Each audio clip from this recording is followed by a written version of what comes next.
Trying to change Renaissance man. Just heading to the gym and heading to basically get myself more in shape. I have a few plans and a few goals, and it's slowly coming together. Training twice a day is actually getting me back to where I used to be, and hopefully there will be a couple of milestones reached in the next couple of months. It has taken a little while to get there, I will admit.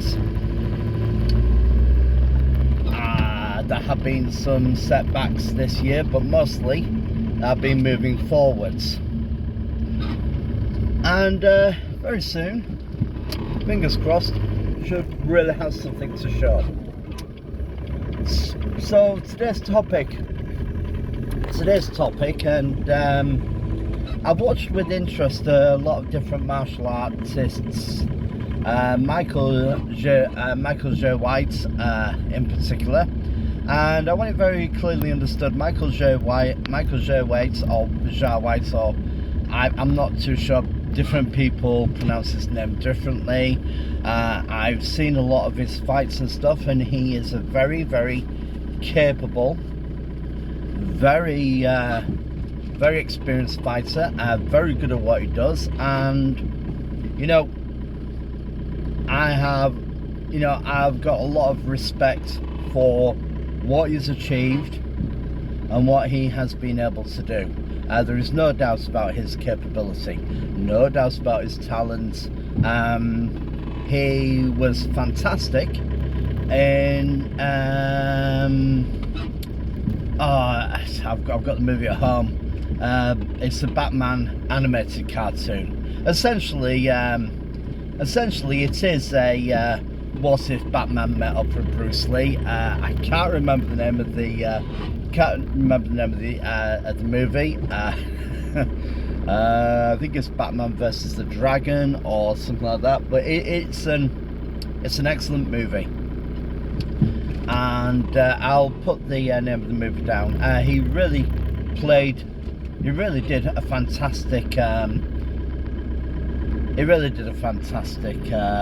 voice acting on that, and there's no doubt to his capability as a seasoned martial artist. And with what he's achieved, nobody can really talk down to him, and nobody should do. But I have been watching a few of the full interviews, and there's a lot of stuff I agree with him. I will say that size in a fight, training in a fight, etc., and training for a certain type of fighting, absolutely. Skill, strength, size, stamina, all that comes into play when you're fighting, and all that does matter. I have in my past competed in martial arts against bigger and smaller people, and I've been beaten. I have no problems there to say I've been beaten by a smaller fighter. They have been able to be that a little bit quicker than me, a little bit faster than me, and all credit to them. Shook their hand, it was well played, well done, nice job. There's nothing wrong with admitting and respecting another person's fighting skills. And there have been times when I've won and I've been congratulated myself as well. There's been a few times I've been underestimated. But I want to address a point that he made with Bruce Lee, and I don't honestly think that Michael J. White has really looked into the history of Bruce Lee and really known who Bruce Lee was. So in answer to a few things, Bruce Lee was a phenomenon. He was a prodigy in his time, and I think he will agree with that. I think he will agree that can't be that can't be argued. However, What I will say, and what I will say to Michael J. White, there's a lot of things he did get wrong, respectfully to him, but he got a lot of things wrong. Bruce Lee was born in America, but they moved to China. In China, he was bullied. At the time, China was under British governance, and Chinese people weren't treated all that well by the British governance, to be honest. Bruce Lee was bullied not only by the white kids in school, but also by white teachers as well. It got to the point where his father decided that he would, in order to survive, especially the streets, the streets were a vicious place to be. He took him to his teacher, Ip Man. And Ip Man taught Bruce Lee, taught him how to fight. Now, one of the reasons why Bruce Lee was so good, because Bruce Lee was a dancer as well. Let's put that to one side for the moment. Ip Man first started teaching him, and the first fight Bruce Lee ever had wasn't an Asian martial arts, or whatever you want to say, I don't know. It wasn't a Chinese martial arts or kung fu or anything else like that. His first match was boxing. Bruce Lee was at first a boxer fighting in real matches. He was a fighter.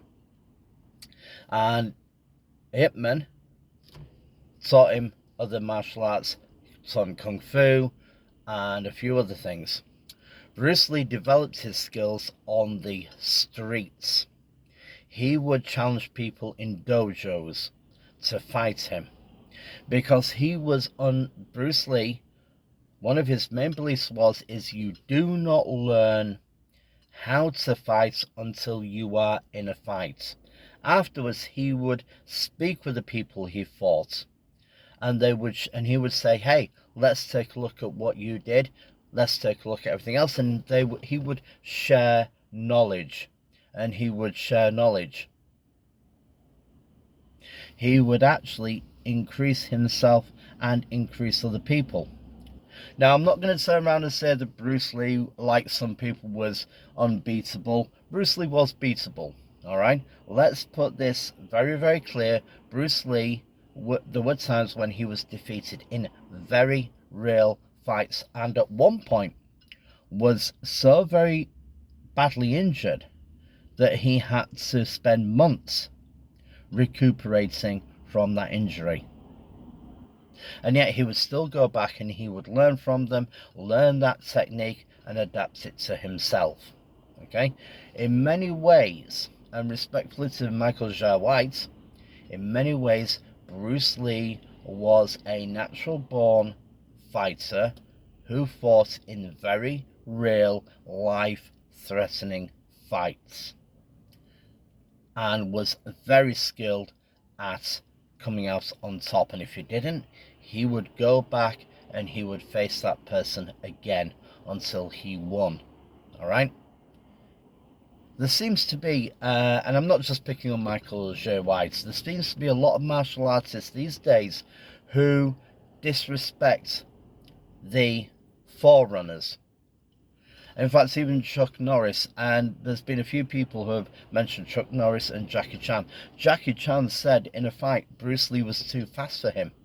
He was way too fast, but they were very good friends. Chuck Norris worked alongside Bruce Lee as well, and said a lot of things about Bruce Lee that were positive, that were actually would contradict an awful lot of what other martial artists would say. And Chuck Norris is the real deal. Chuck Norris is himself a seasoned fighter in real fights, okay? Not just competition fights, not just cage fighting, but actual real fights where the risk of life is very real. So there are a lot of times now where I see an awful lot of things, and I always say the same thing.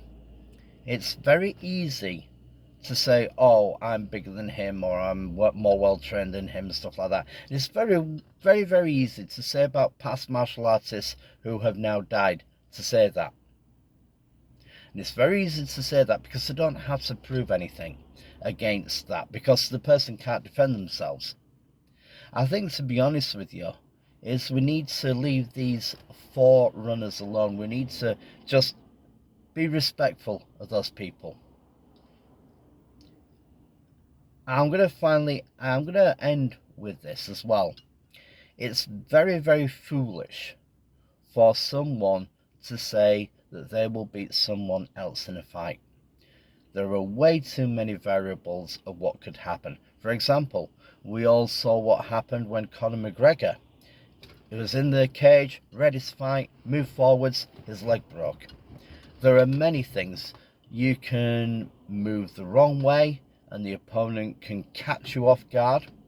You can get momentarily distracted, lose focus. If you are caught the wrong way, there are so many things in a fight that can happen that can cause you to lose like that.